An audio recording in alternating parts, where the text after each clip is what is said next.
متخيل انك تقدر تعمل اكتر من 50 اعلان صور وفيديوهات بجودة عالية جدا في كام دقيقة بس من غير ما تدفع ولا دولار اكتر من اللي مطلوب منك، ولا كمان تضيع وقتك مع مصممين ومونتيرز. النهارده اوريك ازاي باستخدام ادوات موجودة عندك زي السي دريم والفي 3 مع ان 10 تقدر تولد اكتر من عشرات الفيديوهات والصور الاعلانية الجاهزة وتوفر وقت بشكل كبير جدا. والكلام ده كله هيطلع لك بشكل بروفيشنال او شكل احترافي زي ما العميل بتاعك طالب او زي ما انت تكون عايز. طب انت هتستفاد ايه من الفيديو ده؟ هتتعلم ازاي تبني الورك فلو كامل جوه ال 10 من غير ما تكتب سطر كود. هتقدر تربط الجوجل شيتس مع تشات جي بي تي مع جوجل جيميناي مع التليجرام علشان تبقى العمليه اوتوماتيك بالكامل. وفي الاخر هيكون عندك مصنع اعلانات يقدر يطلع لك محتوى جاهز تستخدمه على اي منصه سوشيال ميديا. يعني بدل ما كنت محتاج فريق كامل تعمل كل ده لوحدك وبزرار واحد. خلينا نعمل مقارنه سريعه مع الترندات بتاعه الاي اي دلوقتي علشان نقدر نشوف الاتجاه كله رايح فين. وده هنبص عليه عن طريق جوجل ترندز. لو جيت هيت بصينا على الجوجل ترندز او هنا القلم ارينا، هتقدر تشوف ان الاتجاه كله دلوقتي رايح على الاي اي جنريتد كونتنت.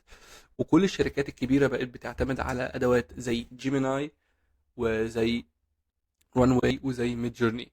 بس الفرق هنا ان احنا بنعمل السكيلينج. طيب يعني ايه؟ يعني بعد يعني بنعمل سكيلينج، يعني زي ما هنشوف هنا برضو، يعني بدل ما تطلع صور وفيديو، تطلع صورة وفيديو واحد بس، تقدر تطلع 150 او 50 او 200 اعلان في مرة واحدة بس. وده بيديك ميزة تنافسية عالية جدا من حيث السرعة التوفير والجودة. طيب خلينا نبص لمحة كده سريعة على النتيجة بتاعتنا اللي احنا طلعناها. لما نيجي نبص هنا هتلاقي ان اكتر الحاجات دي كلها طلعت الصور دي مثلا. دي عندك اكزامبل من اللي عندنا صورة، ادي الصورة التانية. لما نيجي نبص على اكزامبل او مثال من الاعلانات الفيديوهات اللي طلعت، نتفرج.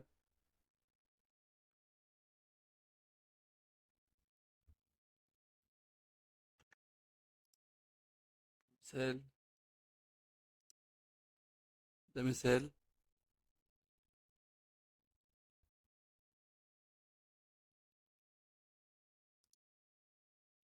تمام.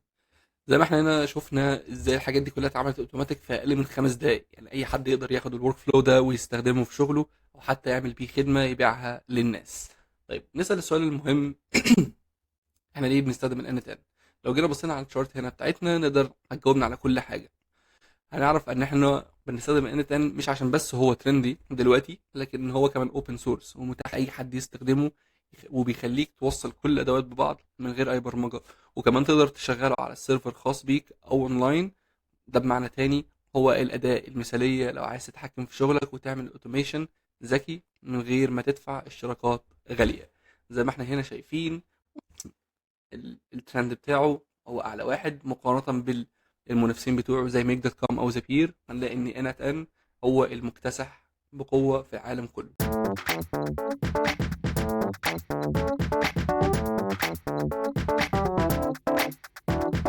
طيب انا مين؟ لو اول مره تشوفني، انا عبد الرحمن، اشتغلت كسوفت وير انجينير في اكتر من شركه في اكتر من دوله، وعندي خبره اكتر من 10 سنين في مجال البرمجه والذكاء الصناعي.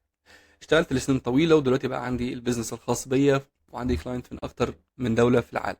وكمان عملت كوميونتي على سكول عشان اي حد يقدر يتعلم ويشارك في المجال ده. ومهمتي هي اني اعلم كل واحد في العالم العربي ازاي يستخدم التكنولوجي ويكسب منها. عشان كده عملت برضو التشانل بتاعتي على اليوتيوب اللي اسمها ايه Arabic AI Lab او AI Lab بالعربي. ودي علشان توريك نموذج بال... بالتطبيق العملي ازاي تبني ال N10 او الورك فلو بتاعك من غير ما تدخل في التعقيدات بتاعت الشرح الطويل او الشرح الممل. بندخل هنا على طول في الموضوع. طيب خليك معايا للنهايه عشان اوريك خطوه بخطوه ازاي تبني الورك فلو بنفسك لو حابب تشوفه. آه زي ما احنا هنا باصين ده شكل الورك فلو بتاعنا.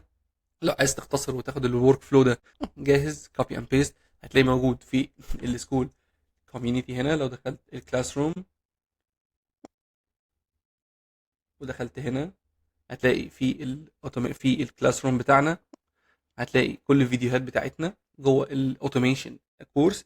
هتلاقي تحت في ريسورسز تقدر تعمل داونلود للورك فلو بتاعك وتعمل له وتعمل له كوبي اند بيست. وهتلاقي برضه هنا في الكوميونتي بتاعتنا ان احنا بنتواصل مع بعض وبنقعد نتكلم مع بعض او بنطرح اسئله على بعض لو حابين اي حاجه. وفي برضه شغل فريلانس او الحاجات دي كلها برضه بننزلها على الجروب بتاعنا.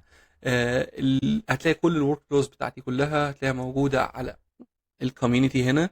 فدلوقتي يلا بينا نبدا نشوف الخلطه السحريه اللي هتخلي اي حد يعمل اعلانات وصور وفيديوهات باقل التكلفه وباقل مجهود. زي ما شرحنا في الفيديو اللي كان فات اللي قبل كده ازاي نطلع جنريت او نعمل جنريت لصور عن طريق الفي 3 في الورك فلو ده، ان ازاي هنطلع الفي 3، هنطلع ازاي الصور. سوري، الفيديو اللي فات شرحنا ازاي بالنانو بنانا. هنا هنشرح ازاي هنطلعه بالسي 3 اللي هو الترندنج دلوقتي. زي ما احنا هنا هنبص في الالم ارينا في تكست تو ايمج هتلاقي ان هو واخد رقم 2 على الرانكينج بتاعه بعد النانو بنانا. فنرجع تاني للورك فلو بتاعنا. احنا شرحنا الورك فلو لحد الايمج ريزلت لحد هنا. كل ده شرحناه في الفيديو اللي فات، فتقدر ترجع له تاني وتشوف عشان يختصر معاك الوقت، عشان مش عايزين نقعد نعيد عشان الوقت بتاعنا.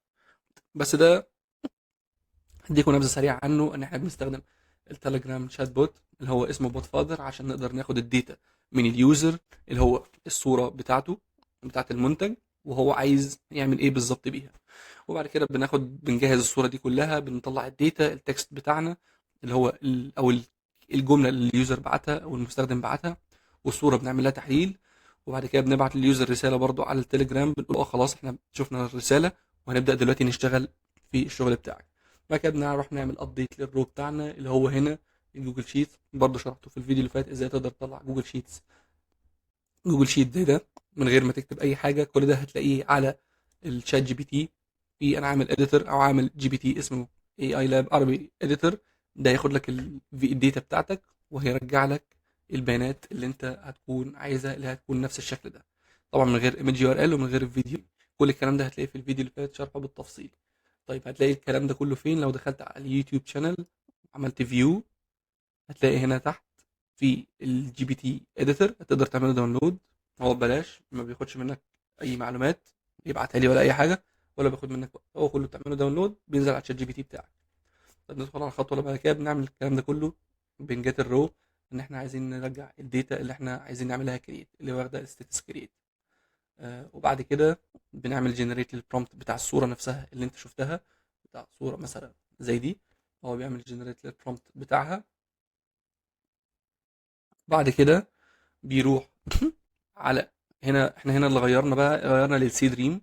بدل ما كنا الاول بنستخدم نانو بنانا غيرنا للسي دريم. نفس البروسيس نفس كل حاجه، كل ما في الموضوع ان احنا نغير الموديل ونعدل بس الشكل بتاعنا. طبعا الكلام ده هنستخدمه من فين؟ في عندك حاجه اسمها كاي دوت اي اي. كاي دوت اي اي ده بيديك، ده زي الستور بتاع الاي بي اي او ال ال امز. ده بيديك كل الاستخدامات بتاعت كل حاجه، كشات جي بي تي او كاوبن اي اي. كل الحاجات دي كلها هو بيديها لك متاحه باسعار رمزيه جدا جدا لو انت عايز تدفع مره واحده بس تاخد كل المميزات دي كلها. فطبعا لو دخلت هنا هتلاقي في الاي بي اي بتاعك هتلاقي ان هو بيطلع لك مثلا ده الفيديو كواليتي، ده الجنريتد. لو دخلت في الكاي مثلا دخلت ايمج تكست تو ايمج هنلاقي ان هو سي دريم. لو دخلت على سي دريم هيجيب لك الاي بي اي بتاعك. تقدر تدخل عن طريق الاي بي اي، وزي ما انت شفت الصوره الواحده بس تكلفتها 0.01 سنت، يعني 100 صوره بدولار واحد. هتلاقي طبعا الداتا اللي انت محتاجها كلها هنا، شكل الموديل، المقاسات اللي بتيجي بتبعتها ازاي، والحاجات دي كلها.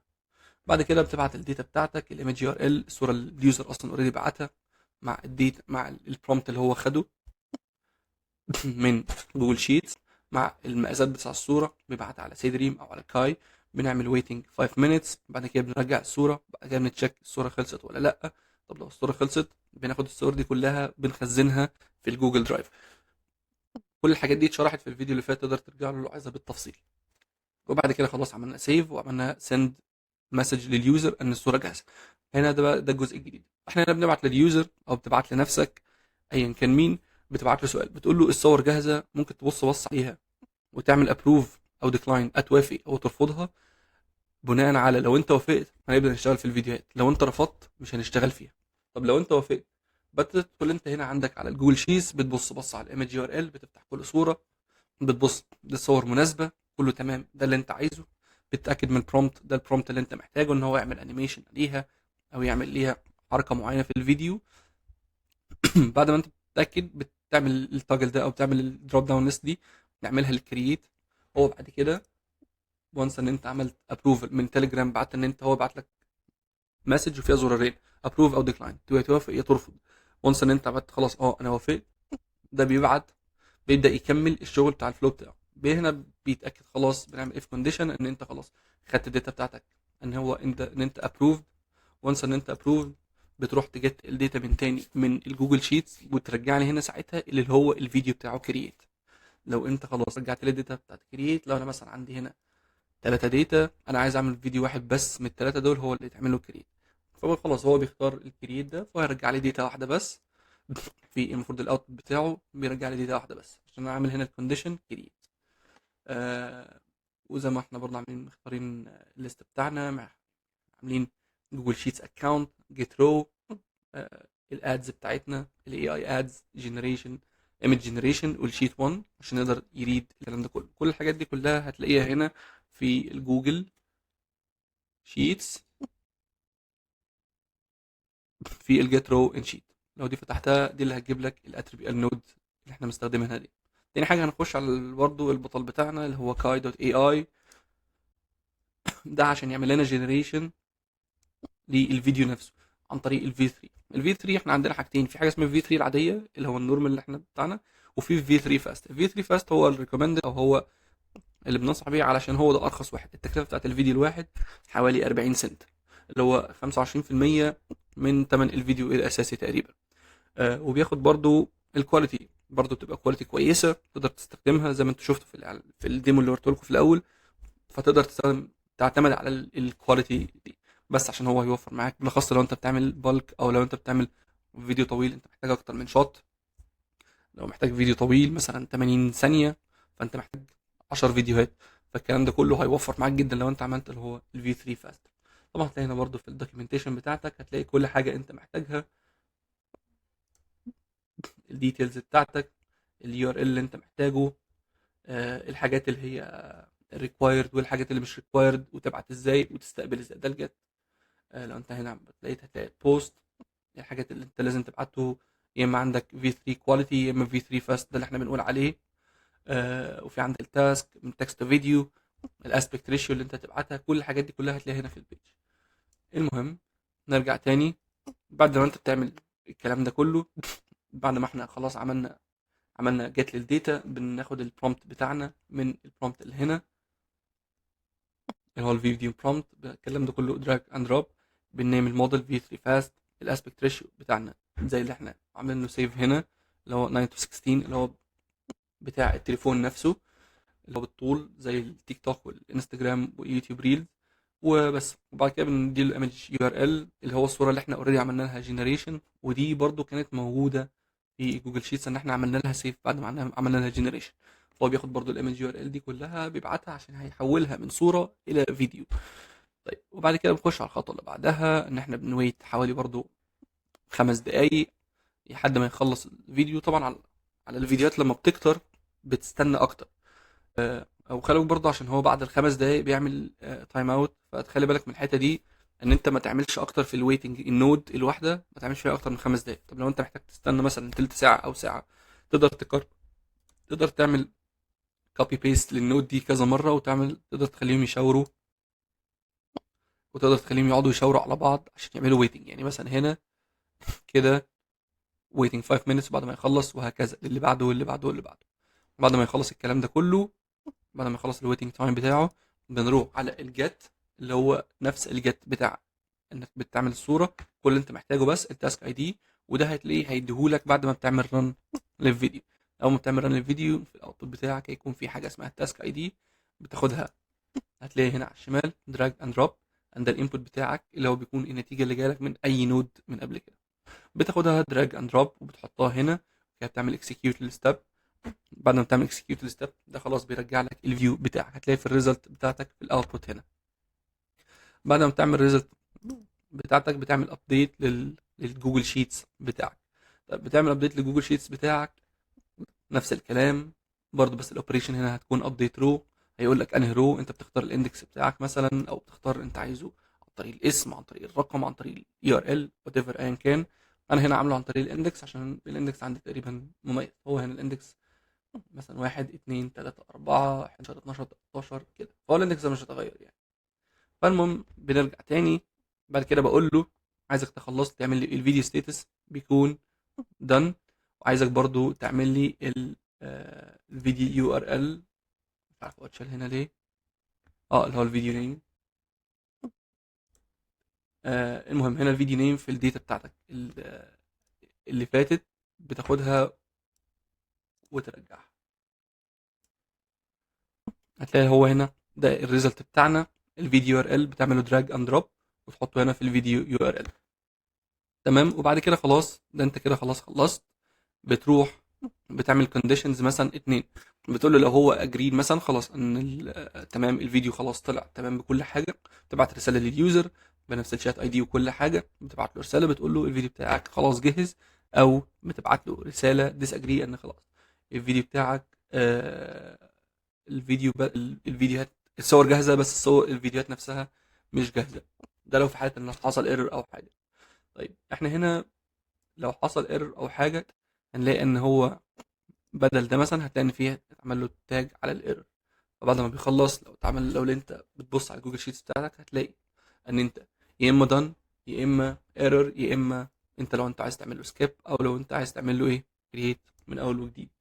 زي ما احنا شفنا كده، ده النتيجة بتاعتنا خلصت، وتقريبا الفيديو بتاع النهارده خلاص خلص. اتمنى هو يكون فيديو صغير وسريع وما يكونش معقد، واتمنى انتم تكونوا استفدتوا بالفيديو. وزي ما قلت لكم برضو لو احتجتوا الورك فلو جاهز علشان تعملوا كوبي اند بيست، هتلاقوه هنا في سكول الكوميونتي بتاعتنا. لو دخلت على الكلاس روم هتلاقي هنا جوه الاتوميشن ماستري بتاعنا، ده الكورس بتاعنا. هتلاقي الفيديو تحتيه الوصف بتاعه، تحتيه الريسورس بتاعته، تقدر تعمل له داونلود على طول. بتدوس داونلود، بعد كده بتروح على انت ان، كل اللي بتعمله امبورت فايل، بتختار الفايل اللي انت عملت له داونلود وهو خلاص هيكون جاهز معاك. كل اللي هيكون عليك تعمله انك تظبط الكريدنشالز بتاعتك علشان تشتغل على طول. برضو في نهايه الفيديو حابب لو انت عجبك الفيديو تعملوا لايك وتشتركوا على القناه، وتتابعونا على كل صفحات السوشيال ميديا بتاعتنا. واكتبوا لي في الكومنتات برضو لو انتوا عايزيني اعمل ايه اوتوميشن في الحلقه اللي جايه. اشوفكم على خير، سلام. برضو في نهاية الفيديو حابب لو انت عجبك الفيديو تعملوا لايك وتشتركوا على القناة، وتتابعونا على كل صفحات السوشيال ميديا بتاعتنا.